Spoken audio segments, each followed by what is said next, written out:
Permisi, Pak. Selamat siang, silakan duduk. Baik, terima kasih. Selamat datang di Apotek Pusada. Saya Leti, tenaga teknisi kefarmasian yang bekerja hari ini. Apakah ada yang bisa saya bantu? Ya, Pak, saya mau mencari obat batuk. Untuk siapa ya, Pak? Untuk saya sendiri. Baik, gejala apa yang Bapak rasakan dan sudah berapa lama? Jadi gini, Pak, saya udah 4 hari ini batuk.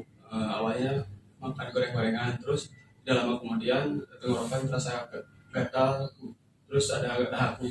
Oh, apakah batuknya disertai dengan demam? Tidak ada. Sebelumnya Bapak sudah mengkonsumsi obat? Belum.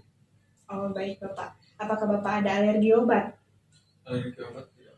Mohon maaf sebelumnya, apakah Bapak mengidap penyakit asma? Tidak juga. Baik Bapak. Bapak lebih nyaman menggunakan tablet atau sirup? Lebih nyaman menggunakan tablet.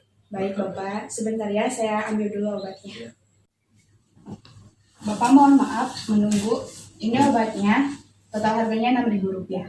Bolehkah saya meminta waktu sebentar untuk menjelaskan cara penggunaan obat ini? Silakan, Pak. Bapak, ini obatnya guaifenesin untuk melancarkan dahak. Diminum 3 hari sekali sesudah makan. Jika dalam 7 hari Bapak tidak merasa membaik atau masih batuk, segera temui dokter Bapak. Oh iya, Pak. Apakah obat ini ada efek samping? Ada Bapak, seperti mual, muntah, sakit kepala, dan juga ngantuk. Jadi jika Bapak mau konsumsi obat ini, jangan sedang berkendara atau hendak berkendara ya Pak. Apakah Bapak di rumah ada kotak obat? Kotak obat ada. Baik, simpan obat ini di kotak obat ya Pak. Ya, Bapak, apa boleh Bapak mengulangi kembali apa yang telah saya sampaikan tentang cara penggunaan obat ini agar tidak terjadi kesalahan nantinya. Baik.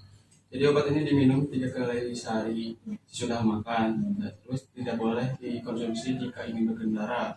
Kemudian jika dalam 7 hari belum ada perubahan, dianjurkan ke dokter. Ya betul Bapak. Apakah ada yang Bapak tanyakan lagi?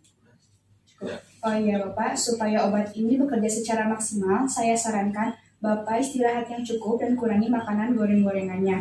Dan jika Bapak mau beraktivitas, saya sarankan juga untuk memakai masker ya Pak. Siap.